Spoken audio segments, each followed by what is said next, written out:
ಮೈತ್ರಿ 85 ಬಳಗದ 5ನೇ ವಾರ್ಷಿಕೋತ್ಸವ. ಗದಗ ಜಿಲ್ಲೆ ಲಕ್ಷ್ಮೇಶ್ವರ ನಗರದ ಪುರಸಭೆ ಮಹಾವಿದ್ಯಾಲಯ ಪ್ರೌಢಶಾಲೆಯಲ್ಲಿ 1985 ಸಾಲಿನಲ್ಲಿ SSLC ಅಭ್ಯಾಸ ಮಾಡಿದ ಮೈತ್ರಿ 85 ಗೆಳೆಯರ ಬಳಗದ 5ನೇ ವಾರ್ಷಿಕೋತ್ಸವ ಸಮಾರಂಭ ಭಾನುವಾರ ಸ್ಟೇಟ್ ಬ್ಯಾಂಕಿನ ಮೇಲ್ಭಾಗದ APMC ವ್ಯಾಪಾರಸ್ಥರ ಸಂಘದಲ್ಲಿ ಜರುಗಿತು. ಮಹಾಬಳೇಶ್ವರ ಮೆಡ್ಲೇರಿ RC ಪಾಟೀಲ ಕಾರ್ಯಕ್ರಮ ಉದ್ಘಾಟಿಸಿದರು. ಬಳಗದ ಸದಸ್ಯ ಹಾಗೂ ಧಾರವಾಡ ಕರ್ನಾಟಕ ವಿಜ್ಞಾನ ಮಹಾವಿದ್ಯಾಲಯದ ಸಹ ಪ್ರಾಧ್ಯಾಪಕ LT ನಾಯಕ, ಉಪನ್ಯಾಸಕ ಮಂಜುನಾಥ್ ಹೊಳ್ಳಿಯವರ ಮಠ, ಶಿವಶಂಕರ್ ಬಿಂಕದಕಟ್ಟಿ, ಚಂದ್ರಶೇಖರ್ ಸಂಕಣ್ಣವರ, ಸುಮಾ ಚೋಟಗಲ್ಲ, ಮಹೇಶ್ ಕರೇಕಲ್ಲ ಮಾತನಾಡಿದರು. ಬಳಗದ ಅಧ್ಯಕ್ಷ ನಾಗರಾಜ್ ಹಣಿಗೆ ಅಧ್ಯಕ್ಷತೆ ವಹಿಸಿದ್ದರು. DH Patil, BM Kerur, Madhusudan Deshpande, PS ಬಾಳಿಹಳ್ಳಿ ಮಠ, LN ನಂಜಣ್ಣವರ, ಸರಿತಾ ಕನವಳ್ಳಿ, ಮೀನಾ ಹಿರೇಮಠ, ಸೋಮಣ್ಣ ಲಮಾಣಿ ಇದ್ದರು. ಬಸವರಾಜ್ ಹೆಬ್ಬಳ್ಳಿ ಮತ್ತು BM ಕುಂಬಾರ ನಿರೂಪಿಸಿದರು. ಚಂದ್ರಶೇಖರ್ ಚಟ್ಲಿ ಸ್ವಾಗತಿಸಿದರು. ಸುರೇಶ್ ಚೋಟಗಲ್ಲ ವರದಿ ವಾಚನ ಓದಿದರು. KS ಬಾಳೇಶ್ವರ ಮಠ ಪ್ರಾಸ್ತಾವಿಕವಾಗಿ ಮಾತನಾಡಿದರು. ಚಂದ್ರಶೇಖರ್ ವಡಕಣ್ಣವರ ವಂದಿಸಿದರು. ಕಾರ್ಯಕ್ರಮದಲ್ಲಿ ಪ್ರತಿಭಾ ಪುರಸ್ಕಾರ ಮಾಡಲಾಯಿತು. ಸರಿತಾ ಕನವಳ್ಳಿ, ಕುಮಾರಿ ಅಂಗಡಿ ಅವರಿಂದ ಸಂಗೀತ ಕಾರ್ಯಕ್ರಮ ಜರುಗಿತು. ವೆಂಕಟೇಶ್ ಪಾಟೀಲ್ ಮತ್ತು ಅಕ್ಷಯ್ ಭಜಂತ್ರಿ ತಬಲಾ ಸಾಥ್ ನೀಡಿದರು. ಬಳಗದ 100ಕ್ಕೂ ಹೆಚ್ಚು ಸದಸ್ಯರು ಕಾರ್ಯಕ್ರಮದಲ್ಲಿ ಭಾಗವಹಿಸಿದ್ದರು. ವರದಿ ನಾಗರಾಜ್ ಹಣಿಗೆ, ಪ್ರಜಾಧ್ವನಿ, ಲಕ್ಷ್ಮೇಶ್ವರ. ನಾವು ಉಪಯೋಗ ಪಡ್ತೀವಿ ಅನ್ನುವಂತಹ ಒಂದು ವಿಚಾರ. ಒಂದು ಏನೋ ನಾವು ನಮ್ಮ ಹಿಂದೂ ಸಂಸ್ಕೃತಿ, ನಮ್ಮ ಹಿಂದೂ ಸಂಸ್ಕಾರ ಏನಪ್ಪ, ನಮಸ್ಕಾರ ಅನ್ನೋದು.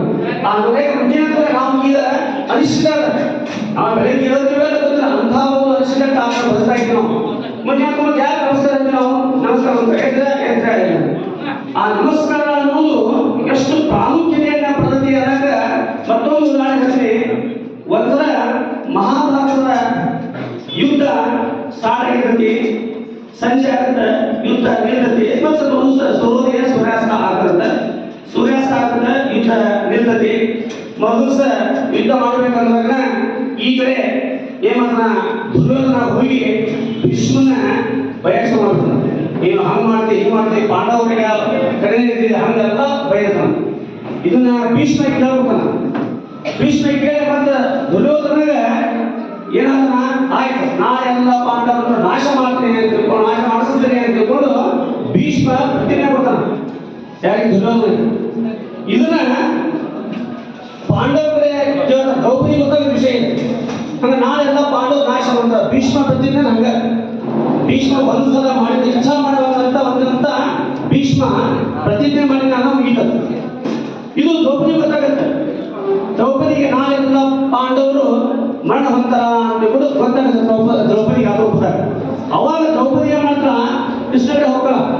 ಕೃಷ್ಣಗೆ ಹೋಗಿ ಹಿಂಗ ಭೀಷ್ಮ ಪ್ರತಿಜ್ಞೆ ಮಾಡಿದಾನ, ಹಿಂಗ ನಾಶ ಹೋದ ಬೆಳಿಗ್ಗೆ ಅಂತ ತಿಳ್ಕೊಂಡು ದ್ರೌಪದಿ ಹೇಳ್ತಲ್ಲ.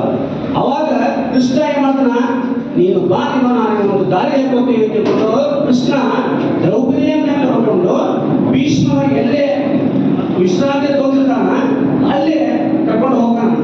ಯಾರು? ಕೃಷ್ಣ ದ್ರೌಪದಿಯನ್ನು. ಭೀಷ್ಮ ಬರ್ಕೊಂಡಿರ್ತಾನ. ಬರ್ಕೊಂಡಾಗ ದ್ರೌಪದಿಗೆ ಹೇಳ್ತಾನ, ನೀವು ಒಳಗೆ ಹೋಗಿ ಭೀಷ್ಮನ ಕಾಲು ಕೊಟ್ಟಿ ನಮಸ್ಕಾರ ಮಾಡು ಅಂತ ಕೃಷ್ಣ ಹೇಳ್ತಾನ. ಅವಾಗ ದ್ರೌಪದಿ ಇರುವ ಕೇಳ್ತಾನ, ದ್ರೌಪದಿ ನಾ ಬರಲ್ಲ ಕೃಷ್ಣ, ನೀವು ಒಬ್ಬರು ಹೋಗು ಅಂತ ಹೇಳ್ತಾನ. ಕೃಷ್ಣ ಹೇಳಿದ ತಕ್ಷಣ ದ್ರೌಪದಿ ಒಳಗೆ ಹೋಗಿ ಭೀಷ್ಮಿಗೆ ಪಡ್ಕೊಂಡಿರ್ತಾನ. ಅವನ ಪಾದಕ್ಕೆ ಮುಟ್ಟಿ ನಮಸ್ಕಾರ ಗುರುಗಳೇ ಅಂತೇಳಿ ದ್ರೌಪದಿ ಹೇಳ್ತಾಳ.